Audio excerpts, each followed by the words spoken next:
So you've got your seeds, and now the question is, when do you plant? And like a lot of things in gardening, the answer is, it depends. Luckily, in this instance, it depends on one single reference point.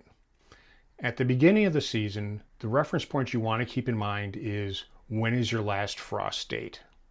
That will determine whether you plant before or after. So how do you determine your last frost date?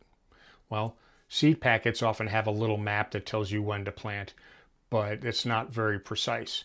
I suggest going and looking on the internet and finding your last frost date based on your zip code. I'll put a couple of links in the description. And once you know it, then that's going to drive other decisions going forward.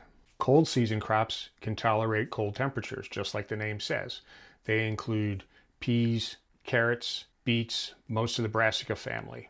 And a lot of these can be planted before the last frost. Warm season crops are different. They include tomatoes, peppers, and squash. And they have to go in after the last frost. They need warm soil and warm air temperatures. So here's a shortcut to keep in mind. Cold season crops depend on soil temperature. Warm season crops can't handle frost. So how does this show up on your seed packet? If your seed packet says plant 2 to 4 weeks before your last frost, now you know what day they're talking about. If it says plant after all danger of frost is past, then you know you should add maybe a week or two to that final frost date before planting those seeds.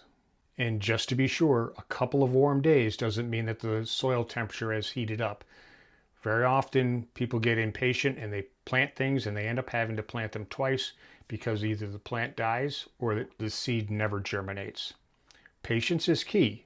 It's okay to be a little late and make sure you have a harvest in August than to plant, have it fail, and have to replant again. So the process is straightforward. Find out your last frost date, read the seed packet, and that'll determine when you're planting, before the last frost or after the last frost. If you want help decoding seed packets, I'll be doing a video on that shortly. And if you want to decide between seeds or starts, I can put a link in the description on that as well, where I talked about that already. If you find this useful and you want to follow along, please hit subscribe, and we'll see you next time.